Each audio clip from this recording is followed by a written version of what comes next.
Hello students, आज हम start करेंगे डिसोल्यूशन ऑफ पार्टनरशिप फॉर्म का थर्ड लेक्चर। इससे पहले के लेक्चर में हम डिसोल्यूशन के टाइम की अकाउंटिंग देख चुके हैं कि किस तरह से हमें अकाउंट्स क्लोज करने हैं। लास्ट जो हमने टॉपिक कंटिन्यू किया था वो था कि अगर हमें क्लोज़र की डेट पे या डिसोल्यूशन की डेट पे बैलेंस शीट नहीं दी हुई है तो हम कैसे करेंगे। पहले बैलेंस शीट बनाएंगे, उसके बाद वो रेगुलर प्रोसेस करेंगे। जो भी हमें फिगर्स दिए हुए होंगे उसके बेसिस पे एक बैलेंस शीट बनाएंगे। फिर as usual realisation account, partners loan account, partners capital account और bank account. Fifth to 10th तक इलस्ट्रेशंस इसी तरह के थे। 11th से आगे में थोड़े से चेंजेस हैं कि थोड़ी सी कॉम्प्लेक्स चीज़ें ऐड कर रहे हैं हर एक इलस्ट्रेशन के अंदर, तो इन्हें हम पढ़ेंगे आज।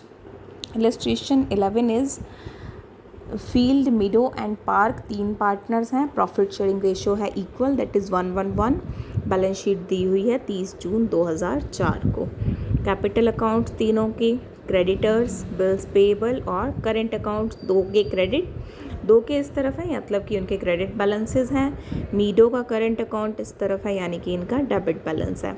Other assets, plant and machinery, furniture and fixtures, debtors, joint life policy at the value 9684, bills receivable, stock in trade, cash at bank. देखिए बाकी सब चीज़ें आपको नॉर्मल लग रही होंगी except this joint life policy. पहले एक क्वेश्चन में जॉइंट लाइफ पॉलिसी आया था तो क्या था, इस तरफ जॉइंट लाइफ पॉलिसी था, इस तरफ जॉइंट लाइफ पॉलिसी रिज़र्व था। तो हमने क्या किया था, दोनों ही चीज़ें ट्रांसफ़र कर दी थी रियलाइजेशन अकाउंट के अंदर। इसको realisation to joint life policy कर दिया था, उसको कर दिया था joint life policy reserve to realisation. अब यहाँ पर एक ही साइड दे रखा है, सिर्फ असेट साइड में दे रखा है। बाकी हम आगे की इन्फॉर्मेशन पढ़ के देखते हैं कि क्या है। Value of joint life policy shown in balance sheet represents the surrender value of policy taken by the firm for 24,000 to enable the settlement of accounts where the partner's estate in case of death of a partner during the continuance of a firm। देखिए ये joint life policy क्या है, ये एक 24,000 रुपये की policy ले रखी है फर्म ने जिसकी सरेंडर वैल्यू है 9684। इनका क्या मतलब है वो मैं बताती हूँ। कई बार फर्म क्या करती है ये सोच के, अब जैसे ये इंश्योरेंस है, हम लोग इंश्योरेंस कराते हैं लाइफ इंश्योरेंस कि इन केस ऑफ डेथ वो सर्टेन अमाउंट मिल जाएगा और वो फैमिली के काम आएगा। इसी तरह से फर्म्स अपने पार्टनर्स का joint life insurance, joint life की सभी के पार्टनर्स का एक इंश्योरेंस करा देती है कि इन केस ऑफ डेथ वो पैसा मिल जाए और in case of any loss वो उस पॉलिसी की वैल्यू में से पूरा किया जा सके। अब उसका प्रीमियम बिजनेस में से जाता है तो उस वैल्यू पे भी तीनों पार्टनर्स का हिस्सा हो, तीनों यानी कि जितने भी पार्टनर्स हैं सबका हिस्सा होगा। तो 24,000 कौन सी वैल्यू है कि इन केस ऑफ डेथ वो वैल्यू मिलेगी, और अगर डेथ के बिना हम वो पॉलिसी ख़त्म करते हैं तो मिलेगी सरेंडर वैल्यू, दैट इज़ 9684। अब यहाँ पे कह रहा है कि field died on 1 July 2004, field की डेथ हो गई है। रिमेनिंग पार्टनर्स की कोई कंक्लूसिव अंडरस्टैंडिंग नहीं हुई है फील्ड के लीगल रिप्रेजेंटेटिव्स के साथ में, इसीलिए फॉर्म को डिज़ोल्व कर रहे हैं। बाकी एडजस्टमेंट्स क्या हैं, जॉइंट लाइफ पॉलिसी से सम इंश्योर्ड मिला है क्योंकि पार्टनर की डेथ हुई है तो हमें फुल वैल्यू ऑफ इंश्योरेंस मिलेगा, दैट इज़ 24,000 मिलेंगे। तो हम क्या करेंगे, रियलाइजेशन बनाते हुए ये जॉइंट लाइफ पॉलिसी वैल्यू को हम लिखेंगे रियलाइजेशन अकाउंट की डेबिट साइड में टू जॉइंट लाइफ पॉलिसी, और इससे रियलाइज़ होंगे पूरी वैल्यू तो by bank account joint life policy 24,000। इस तरह से हम करेंगे। बाकी सारी वैल्यूज़ आप कर सकते हैं। Plant and machinery realise 70%, furniture and fixture taken over by Park at market value of 2,000, BR and sundry debtors to be discounted for 5,000 यानी कि उनकी पेमेंट कम करेंगे। स्टॉक इन ट्रेड्स के अंदर 70% आइटम्स ऐसी हैं जिनका फुल रियलाइजेशन हुआ है, 10% में से कुछ भी नहीं मिला, और रेस्ट जो बच गई, रेस्ट कितनी बच गई, 20% realised, 50% of their book value. इन सब का करके आप देख लेंगे कि स्टॉक से कितना रियलाइज़ हुआ है। 1100 की एक लायबिलिटी थी जो बुक्स में नहीं दिखा रखी थी, वो बाद में पता चली और उसकी पेमेंट की है। आई थिंक अब आप बाकी क्वेश्चन कर लेंगे। एक जॉइंट लाइफ पॉलिसी का आपको बताना था इसके अंदर, वो आपको समझ आ गया होगा। ट्राई कीजिएगा। In case of any problem discuss with me.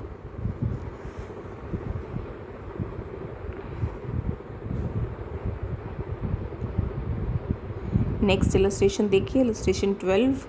A, B और सी पार्टनर्स हैं, प्रॉफिट शेयरिंग रेशियो है 1/2, 1/3, 1/6, दैट इज़ 3:1। 31 मार्च 2007 को एक बैलेंस शीट दी हुई है जिसमें है क्रेडिटर्स, मिसेस सी का लोन, वर्कमैन कंपनसेशन रिजर्व और 3 capital accounts, plant, free hold property, patents, stock, debtors, provision, prepaid expenses, cash at bank. देखिए एक अलग चीज़ आई, प्रीपेड एक्सपेंसेस, इसको भी जनरल असेट मान के रियलाइजेशन अकाउंट में लिख देंगे। Realisation account debit to prepaid expenses, हालांकि इससे कुछ रियलाइज नहीं होगा। It was decided to dissolve the firm, dissolve कर रहे हैं फॉर्म को। A agreed to take over the business except cash, सब का सब ए लेके जाएगा। इसका मतलब जो भी असेट्स होंगी वो ए ले जाएगा एक्सेप्ट कैश, और जो भी लायबिलिटीज़ होंगी उनकी पेमेंट भी ए करेगा। वैल्यूएशंस दे दिए हैं किस तरह से लेके जाएगा। Plant 20% appreciation, free hold property 150, goodwill 10,000, patents book value पे, सन्ड्री डेटर्स 35,000 नेट, डेटर्स थे 40,000, प्रोविज़न था 1,500, वो लेकर जा रहे हैं 35,000 नेट, यानी कि सब कुछ मिला के इसमें से सब प्रोविज़न एडजस्ट करने के बाद। Half the stock at 30% more than its book value और बाकी half at 50% less than its book value. Mrs C के लोन की पेमेंट कर दी। Creditors were proved at 22,000 and were taken over by A, मतलब मिसेस सी का loan तो business ने खुद किया है पे टू बैंक, और क्रेडिटर्स 22,000 के वैल्यू लगा के ए लेके गया है, तो क्रेडिटर्स के लिए किया हमने टू एज कैपिटल अकाउंट। लेकिन यहाँ क्या किया, ए ने जो भी असेट्स ली हैं उसके लिए लिखा by as capital account less उसने जो क्रेडिटर्स लिया है। आप ऐसे नहीं करना, आप ऐसे करना by as capital account for all the assets, to a capital account for creditors, बात तो एक ही आएगी। एक्सपेंसेस ऑफ डिसोल्यूशन 1,000 है, to bank 1,000, close the books simply हमने। और हाँ, एक अलग चीज़ क्या पूछी, बैलेंस शीट बनानी है ए की। बैलेंस शीट दिखाती हूँ ए की, बाकी काम आप खुद कर लेंगे। रियलाइजेशन अकाउंट में हो गया, पता चल गया। उसके बाद में कैपिटल अकाउंट, अब ए सारा कुछ लेकर जा रहा है तो ऑब्वियसली ए का क्या हुआ, डेबिट बैलेंस हो गया। टू रियलाइजेशन का ज़्यादा वैल्यू आ गई है तो ए पैसा लेकर आएगा, उसके बेसिस पे बैंक अकाउंट बनाएंगे, बैलेंस मैच हो जाएगा। फिर ए की बैलेंस शीट देखिए, ए ने जो जो असेट्स ली थी, जिस वैल्यू पे ली थी उस वैल्यू पे दिखाई। डेटर्स लिए थे 35,000 नेट पे, 35,000 नेट का मतलब बुक वैल्यू थी 40,000, तो उसमें से लगा लिया कि प्रोविज़न 5,000 हो गया, ये लिख दिया 35,000। सिंपली आप डेटर्स 35,000 भी लिख सकते थे। क्रेडिटर्स की वैल्यू 22 लगा के लिया था। कैपिटल, जो यहाँ पर कैपिटल बैलेंस का टोटल आता है उसको लिखा ए की कैपिटल, दोनों का बैलेंस इक्वल, ये बन गई ए की बैलेंस शीट। फिर भी कोई क्वेरी हो इसके बारे में तो आप मुझसे पूछ सकते हैं। इलस्ट्रेशन 13 देखिए, शर्मा, वर्मा और कर्मा 3 पार्टनर्स हैं, प्रॉफिट शेयरिंग रेशियो 4:3:2 है। फॉर्म डिज़ोल्व कर रहे हैं, बैलेंस शीट दी हुई है। कैपिटल अकाउंट्स, क्रेडिट बैलेंसेस हैं शर्मा और वर्मा के। Reserve fund, joint life policy reserve, इधर जॉइंट लाइफ पॉलिसी है, इधर जॉइंट लाइफ पॉलिसी रिज़र्व है। Creditors, provision for discount of creditors, अब यहाँ पे क्या होगा, क्रेडिटर्स को आप लिखेंगे रियलाइजेशन में क्रेडिट साइड में बाय क्रेडिटर्स, और इनका प्रोविज़न लिखेंगे to provision for discount creditors. Salaries payable, that is outstanding salaries, liability है रियलाइजेशन में क्रेडिट। इन्वेस्टमेंट फ्लक्चुएशन फंड, यहाँ पर इन्वेस्टमेंट्स हैं, कहीं असेट साइड में हैं, ठीक है। अगर यहाँ पर हम इन्वेस्टमेंट्स लिख रहे हैं तो इस तरफ हम लिख देंगे इन्वेस्टमेंट फ्लक्चुएशन फंड। बाकी assets, fixed assets, joint life policy, debtors, stock, अब देखो स्टॉक है 20,000 और स्टॉक में लोडिंग है 4,000, तो इधर लिखेंगे 20,000 और इधर लोडिंग लेस करें, लोडिंग लिखेंगे 4,000। इन्वेस्टमेंट्स फेस वैल्यू पे नहीं लिखेंगे, वो हो गया है। कर्मा का कैपिटल बैलेंस डेबिट है, बैंक बैलेंस हमने रियलाइजेशन अकाउंट में लिखना नहीं है। बाकी क्या इन्फॉर्मेशन है, इन्वेस्टमेंट्स मिस्टर शर्मा लेके जा रहे हैं कॉस्ट प्राइस पे, तो लिख देंगे by Sharma's capital account, by Sharma's capital account.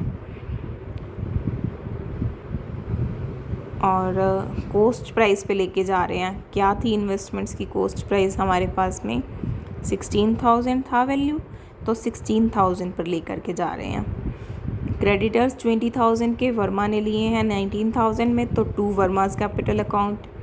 Remaining creditors paid to bank account.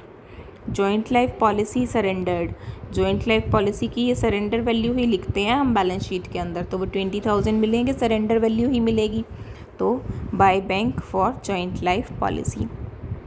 Fixed asset realised हो जाएगा। Stock and debtors fetched 30,000 by bank हो जाएगा। One customer not included in debtors above whose account was written off as bad now paid 2,000। एक debtors था जो हमने balance sheet में नहीं लिख रखा था, वो बैड डेट हो चुका था, लेकिन अब उसने 2,000 रुपये दिए हैं, तो by bank for bad debts recovered. एक अनरिकॉर्डेड असेट थी 6,000 की, बुक्स के अंदर नहीं लिखी हुई थी, उसमें से हाफ का यूज़ कर लिया to settle half of the unrecorded liability of 14,000।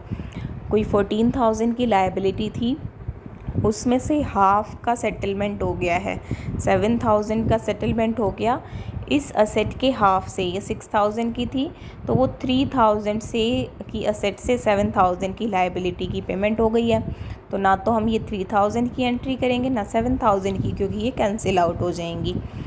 And the balance of unrecorded liability was paid in cash. Balance of unrecorded liability कितना बच गया, 14 में से 7 की पेमेंट के बाद में बचा 7, तो टू बैंक। और balance half of the unrecorded asset was sold in market for 2,000, उस 3,000 के बदले मिले 2,000, तो बाय बैंक अनरिकॉर्डेड असेट 2,000। इन सब के बेसिस पे रियलाइजेशन अकाउंट का प्रॉफिट या लॉस निकालेंगे और बाकी काम वैसे ही करेंगे जैसे पहले करते आए हैं। बैंक अकाउंट मैच हो जाएगा। नेक्स्ट टॉपिक शुरू होता है पार्टनर का डिसोल्यूशन का, इंसॉल्वेंसी ऑफ ए पार्टनर।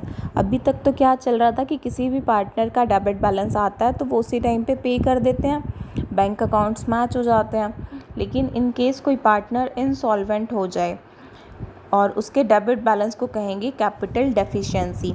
अब इंसॉल्वेंट हो जाए तो वो उस कैपिटल डेफिशिएंसी की अमाउंट को नहीं ला सकता, हम वो एंट्री नहीं कर पाएंगे bank to partners capital account, ठीक है।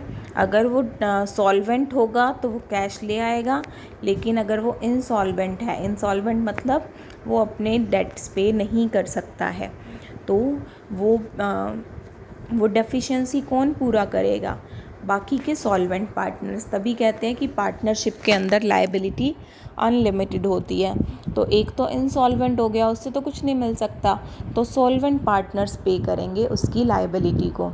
नाउ द क्वेश्चन इज़ कौन सी रेशियो में पे करेंगे, ठीक है। जो भी डेफिशिएंसी बच गई तीसरे पार्टनर की, कौन सी रेशियो में। गार्नर वर्सेस मुरे का डिसीज़न आने से पहले इस लॉस को ऑर्डिनरी लॉस मानते थे और प्रॉफिट शेयरिंग रेशियो के अंदर बांटते थे। लेकिन गार्नर वर्सेस मुरे के केस में ये डिसीज़न आया कि अगर कोई एग्रीमेंट नहीं हुआ है तो loss arising due to insolvency of a partner is abnormal और कैपिटल लॉस। एक पार्टनर के इंसॉल्वेंट से होने वाला लॉस नॉर्मल लॉस नहीं है, ऑर्डिनरी लॉस नहीं है, ये एबनॉर्मल लॉस है और कैपिटल लॉस है। देयरफॉर ये बंटना चाहिए in the ratio of capitals just prior to dissolution. Dissolution से पहले जो कैपिटल्स का रेशियो होगा सॉल्वेंट पार्टनर्स का, उस रेशियो के अंदर बंटना चाहिए। रूल ऑफ गार्नर वर्सेस मरे क्या है इसके फैक्ट्स। 3 पार्टनर्स थे, गार्नर, मरे और विकिंस, और इनकी कैपिटल्स अनइक्वल थी लेकिन ये प्रॉफिट्स बांटते थे इक्वली। 1:1 की रेशो में। इंसॉल्वेंसी हो गई विकिंस की। बैलेंसेस क्या थे? गार्नर का क्रेडिट बैलेंस, मरे का क्रेडिट बैलेंस, विकिंस का डेबिट बैलेंस। उसके बाद रियलाइजेशन पर भी लॉस हो गया, $630 का लॉस हो गया। After distributing this loss among 3 partners, Wilkins का डेबिट बैलेंस हो गया 475। उसके बाद वो इंसॉल्वेंट हो गया, उससे कुछ नहीं मिल पाया उसके प्राइवेट असेट से। गार्नर ने क्लेम किया कि ये जो डेफिशिएंसी है वो दोनों पार्टनर्स के बीच में इक्वली बंटना चाहिए, क्योंकि वो प्रॉफिट और लॉस इक्वली बांटते हैं। लेकिन मरे ने आर्ग्यू किया कि ये जो लॉस है ये कैपिटल लॉस है, ऑर्डिनरी लॉस नहीं है, इसलिए ये रेशो कैपिटल्स की रेशो के अंदर बंटना चाहिए। कोर्ट के अंदर गया मामला, और मिस्टर जस्टिस जॉयस जो थे उस टाइम पे, जस्टिस जो थे, उन्होंने क्या डिसीज़न दिया?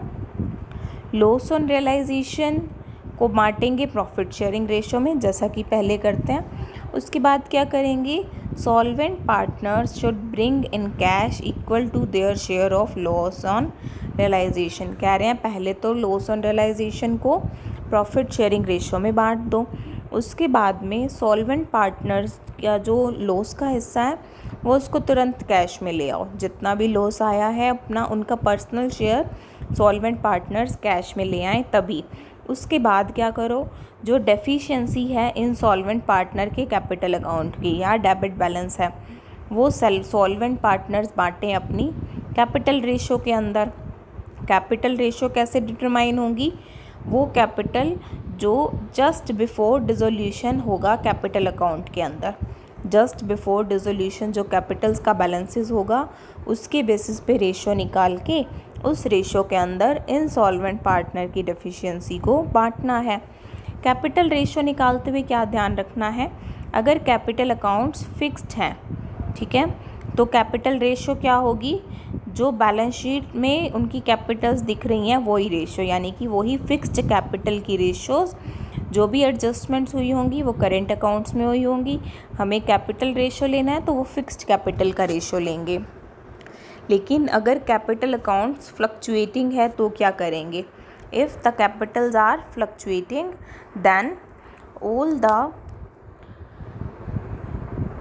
all the accumulated profits or losses except the profit or loss on realization। Accumulated profits और लॉसेस यानी P&L का क्रेडिट या debit balance, reserves, reserve fund, इस तरह की आइटम्स वो डिस्ट्रीब्यूट करके, इंटरेस्ट ऑन कैपिटल डिस्ट्रीब्यूट करके, ड्राइंग्स, इंटरेस्ट ऑन ड्राइंग्स बांट करके, डिसोल्यूशन के डेट तक ये सारी एडजस्टमेंट करके जो रेशो बनेगी कैपिटल्स की, उस रेशो के अंदर डेफिशिएंसी बटेगी। कौन सी एडजस्टमेंट नहीं करनी? प्रॉफिट और लॉस ऑन रियलाइजेशन की एडजस्टमेंट को छोड़ के बाकी सारी एडजस्टमेंट्स करनी है। इंडिया के अंदर ये रूल कैसे एप्लीकेबल है? इंडियन पार्टनरशिप एक्ट में कुछ ऐसा नहीं कहा गया जो गार्नर वर्सेस मरे के रूल के अगेंस्ट हो, इसलिए ये इंडिया में भी अप्लाई होगा जब तक कि कोर्ट इसके अगेंस्ट नहीं जाता है। लेकिन अगर पार्टनरशिप एग्रीमेंट में वो लिख लेते हैं इसके अलग कुछ कि डिसोल्यूशन के केस में ऐसा होगा, इंसॉल्वेंसी के केस में ऐसा होगा, तो जो पार्टनरशिप एग्रीमेंट के अंदर लिखा होगा वो एप्लीकेबल होगा। इंडिया के अंदर गार्नर वर्सेस मरे के रूल में थोड़ी सी मॉडिफिकेशन करते हैं हम। क्या मॉडिफिकेशन करते हैं? Loss on realisation need not be brought in cash by solvent partners. Justice Joyce ने क्या कहा था कि जो लॉस होगा रियलाइजेशन का वो सॉल्वेंट पार्टनर्स पहले तो कैश में लेके आएंगे। इंडिया के अंदर ये अप्लाई नहीं होगा, वो कैश में सॉल्वेंट पार्टनर्स को लाने की ज़रूरत नहीं होती, क्योंकि अल्टीमेटली वही अमाउंट फिर हमने बाद में रिटर्न कर देनी है। तो इंडिया के अंदर क्या होगा? होल पोजीशन क्या क्रक्स है? Debit balance of insolvent partner will be debited to capital partners of solvent partners. Solvent partners बांटेंगे, इसका मतलब सॉल्वेंट पार्टनर्स का कैपिटल अकाउंट डेबिट होगा, इंसॉल्वेंट का कैपिटल अकाउंट क्रेडिट होगा। और सॉल्वेंट पार्टनर्स को रियलाइजेशन का लॉस कैश में नहीं लाना है unless it is specifically mentioned in the question to apply the ruling given in Garner versus मरे रूल। अगर आपको क्वेश्चन के अंदर कहा हुआ है कि गार्नर वर्सेस मरे का रूल अप्लाई होगा ठीक है। तो आपने ऐसा करना है कि लॉस का जो अमाउंट है वो सॉल्वेंट पार्टनर्स कैश में ले आएंगे। आपने एंट्री कर देनी है bank to solvent partners capital account for the amount of loss of realisation. लेकिन अगर नहीं कह रखा कि rule of Garner versus Murray apply होगा, तो आपने नॉर्मली अकाउंट्स बनाने हैं कि पार्टनर इंसॉल्वेंट हो गया, और जो हमने नॉर्मली जो जैसा कि अभी हमने डिस्कस किया है इस सब के हिसाब से काम करना है। इलस्ट्रेशन देखिए, इलस्ट्रेशन 14। गार्नर, मरे और विकिंस 3 इक्वल पार्टनर्स हैं। क्या पोजीशन है उनकी? वही जो केस अभी पहले डिस्कस किया था वही पोजीशन दिखा रहे हैं। कैपिटल अकाउंट, गार्नर और मरे का क्रेडिट बैलेंस है, कैश है थोड़ा, विकिंस का कैपिटल का डेबिट बैलेंस है और रियलाइजेशन का लॉस है। हमने क्या करना है, विकिंस बैंकरप्ट हो गया, बैंकरप्ट और इंसॉल्वेंट दिवालिया एक ही बात है, और वो कुछ भी कंट्रीब्यूट नहीं कर पाया। हमने नेसेसरी लेजर अकाउंट्स बनाने हैं और पार्टनर्स का फाइनल डिस्ट्रीब्यूशन दिखाना है। रियलाइजेशन का लॉस डिस्ट्रीब्यूट करने के लिए रियलाइजेशन का अकाउंट बनाया to balance BD, loss distributed in profit sharing ratio that is 1:1. Realisation account close. Next partners के कैपिटल अकाउंट्स बनाए।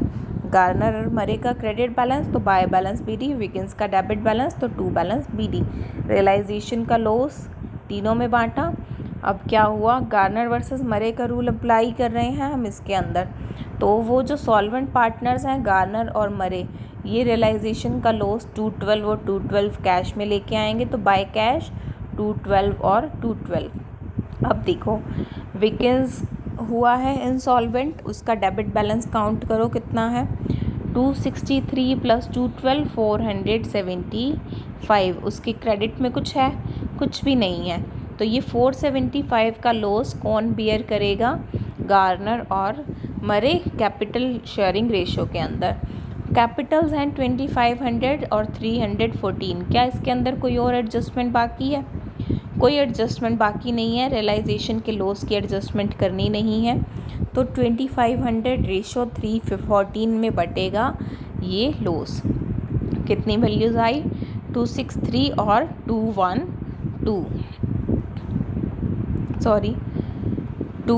422 और 53। गार्नर लाएगा 422 और मरे लेके आएगा 53। एंट्री क्या होगी?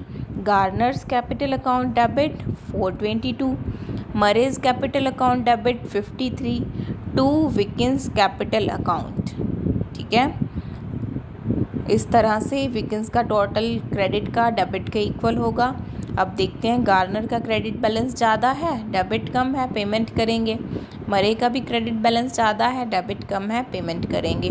कैश अकाउंट बनाएंगे। फाइनली बैलेंस था कुछ, गार्नर और मरे जो लेकर के आए हैं रियलाइजेशन की लॉस के वैल्यू वो, और जो गार्नर को पेमेंट करी और मरे को पेमेंट करी। Balance of cash account is equal. इसका मतलब हमारा क्वेश्चन बिल्कुल ठीक है। इलस्ट्रेशन 15 देखिए, ए, बी और सी पार्टनरशिप में है, प्रॉफिट शेयरिंग रेशो 3:1 है। क्या दे रखा है हमें बैलेंस शीट के अंदर? Creditors, general reserve, capital account, cash at bank, debtors, provision, stock, furniture, plant, building और सी का capital account. Plant and machinery sold, building sold, stock sold, bad debts इतने हो गए। इसका मतलब डेटर्स ने कितना रियलाइज़ किया होगा वो निकालना पड़ेगा। फर्नीचर ले लिया ए ने। Discount of ₹800 is received on payment of creditors, यानी कि कम पेमेंट की है, आउटस्टैंडिंग क्रेडिटर्स की पेमेंट की है और रियलाइजेशन एक्सपेंसेस की पेमेंट करी है। रियलाइजेशन अकाउंट बन गया, लॉस आ गया, तीनों पार्टनर्स के बीच में डिवाइड कर दिया। सी इंसॉल्वेंट हो गया एंड कुड पे ओनली 20 पैसे इन ए रुपी, सिर्फ 20% अमाउंट दे पाए हैं वो। हमने लेज़र अकाउंट्स बनाने हैं following the rule of Garner versus मरे। इसका मतलब रियलाइजेशन का लॉस सॉल्वेंट पार्टनर्स ए और बी कैश में लेके आएंगे। कैपिटल अकाउंट देखिए, ओपनिंग बैलेंसेस ए और बी का बाय बैलेंस बीडी, सी का to balance BD. General reserve transfer किया तीनों के अंदर, प्रॉफिट शेयरिंग रेशियो 3:1 में। ए ने फर्नीचर लिया तो 2 रियलाइजेशन का लॉस डिस्ट्रीब्यूट किया तीनों पार्टनर्स के अंदर। अब ये लॉस लेके आएंगे पार्टनर्स, ठीक है। सॉल्वेंट पार्टनर्स ले आए, क्योंकि कह रखा है rule of Garner versus Murray apply होगा। अब देखते हैं सी का डेबिट बैलेंस कितना है। 14 + 8 22 - 2 20,000 इनका डेबिट बैलेंस है। और क्या कह रखा था कि वो लेके आए हैं 20 पैसे इन ए रुपी, दैट इज़ 20%। ठीक है, 20,000 में से 20% ले आए तो 4,000 ले आए, तो बाय बैंक 4,000, बाकी बच गया 16,000। वो बटेगा ए और B, that is solvent partners के बीच में कैपिटल रेशो में। अब कैपिटल रेशो देखो क्या होगी ए और बी की। यहाँ पे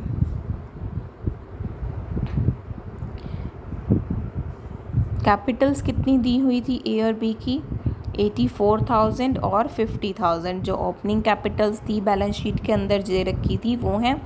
एडजस्टमेंट करते हैं इसके अंदर सारी। रियलाइजेशन के लॉस की नहीं करनी है, कोई असेट लेकर जा रहे हैं तो उसकी नहीं करनी है। जनरल रिज़र्व ट्रांसफ़र किया था, वो जनरल रिज़र्व्स ट्रांसफ़र करने के बाद में कैपिटल्स हो गई 90 और 54। इसका मतलब रेशो आ गई 5:3। इस रेशो के अंदर बटेगा पार्टनर्स का इंसॉल्वेंट पार्टनर की कैपिटल, वो थी 16,000 बांटना था, 5:3 में बटा। As capital account 10,000, B's capital account 6,000, to C's capital account 16,000। वापस आइए कैपिटल अकाउंट्स के अंदर, एंट्री कर दी। A's capital account debit, B's capital account debit, to C's capital account. C का टोटल डेबिट और क्रेडिट हो गया इक्वल। ए का देखिए क्रेडिट साइड ज़्यादा है, डेबिट साइड अभी भी कम है, तो पेमेंट करेंगे। इसी तरह से बी का क्रेडिट साइड ज़्यादा है, डेबिट साइड कम है, तो पेमेंट करेंगे। Balances equal. बैंक अकाउंट देखिए, balance BD, assets realised, creditors की पेमेंट हुई, आउटस्टैंडिंग क्रेडिटर्स की पेमेंट हुई, रियलाइजेशन के एक्सपेंसेस की पेमेंट हुई। सी से रिसीव हुए थे 4,000। ए रियलाइजेशन का लॉस कैश में लेके आया था, बी रियलाइजेशन का लॉस कैश में लेके आया था। फाइनल पेमेंट ए को की और बी को की, टोटल किया, दोनों अमाउंट्स इक्वल आएंगी। और इसका मतलब हमारा क्वेश्चन ठीक है बिल्कुल। 16th इलस्ट्रेशन देखिए, एल्टन बावर्स और क्रैन पार्टनरशिप डिसॉल्व कर रहे हैं। रियलाइजेशन का लॉस दे रखा है हमें यहाँ पर 25,000। यहाँ हमने रियलाइजेशन अकाउंट नहीं बनाना है, हमें ऑलरेडी लॉस निकाल के दे रखा है। पार्टनर्स की कैपिटल्स हैं 24, 16 और क्रैन की कैपिटल का डेबिट बैलेंस है 10,000। जनरल रिजर्व है 15,000, P&L का डेबिट बैलेंस है 20,000। क्रैन डेफिशिएंसी पे नहीं कर पाए हैं, कैपिटल अकाउंट्स बनाने हैं, कैश का डिस्ट्रीब्यूशन दिखाना है और प्रॉफिट शेयरिंग रेशो है 2:1। हमें कहीं नहीं कहा कि गार्नर वर्सेस मरे का रूल अप्लाई होता है, तो हम रियलाइजेशन के लॉस को सॉल्वेंट पार्टनर से कैश में नहीं मंगवाएंगे। कैपिटल अकाउंट्स देखिए, बाय बैलेंस बीडी अल्टन और बावर्स का, क्रैन का टू बैलेंस बीडी। रियलाइजेशन का लॉस ट्रांसफ़र करने के लिए टू रियलाइजेशन 2:1 की रेशो में। जनरल रिजर्व था 15,000 का, 2:1 की रेशो में बांट देंगे। सॉरी, ये जनरल रिजर्व का डिस्ट्रीब्यूशन है 2:1 की रेशो में। ये डिस्ट्रीब्यूशन हुआ है P&L के डेबिट बैलेंस का 2:1 की रेशो में। अब देखिए सी का कितना हो गया क्रेडिट बैलेंस 3,000, डेबिट बैलेंस कितना हो गया 10 + 4 + 5 दैट इज़ 19,000 - 3 16,000 डेबिट बैलेंस है क्रैन का, जो वो पे नहीं कर पा रहा है। कौन पे करेगा? अल्टन और बावर्स अपनी कैपिटल रेशो में। कैपिटल रेशोज़ निकालते हैं, कैपिटल्स हैं 24 और 16, उसके अंदर एडजस्टमेंट होगी। जनरल रिजर्व ऐड करेंगे +6 और +6, P&L का डेबिट बैलेंस लेस करेंगे -8 और -8, तो वैल्यूज़ बची 22,000 और 14,000। 24 values plus amount of general reserve minus amount of P&L debit balance. Ratio I 22:14, that is 11:7। तो ये जो 16,000 का लॉस है या कैपिटल डेफिशिएंसी है, इसको आल्टन और बावर्स डिस्ट्रीब्यूट करेंगे 11:7 के अंदर। वो वैल्यूज़ आई 9778 और 6222। एंट्री क्या होगी? Alton's capital account debit, Bower's capital account debit to Crane's capital account, total equal to total C का capital account that is Crane का ख़त्म। ए का क्रेडिट बैलेंस ज़्यादा है, डेबिट बैलेंस कम है, पेमेंट करेंगे। बी का क्रेडिट 22 और बी का डेबिट 18 + 6222 24,222। डेबिट साइड ज़्यादा है, क्रेडिट साइड कम है। बी बावर्स लेकर आएंगे तो bank to Bowers capital account. Finally एक बैंक अकाउंट बना सकते हैं हम, लेकिन हमें बैंक बैलेंसेस नहीं दे रखे हैं, बाकी वैल्यूज़ नहीं पता तो वो नहीं बना पाएंगे। सिर्फ हमने कैपिटल अकाउंट्स बनाने थे, वो हो गया है हमारा काम। That is all about this. Next हम पढ़ेंगे कि अगर कैपिटल अकाउंट फिक्स्ड है तो किस तरह से करेंगे हम काम, ये हम नेक्स्ट लेक्चर में सीखेंगे। अभी तक के लिए कोई प्रॉब्लम हो तो please feel free to discuss with me. It's all about today. Thank you very much.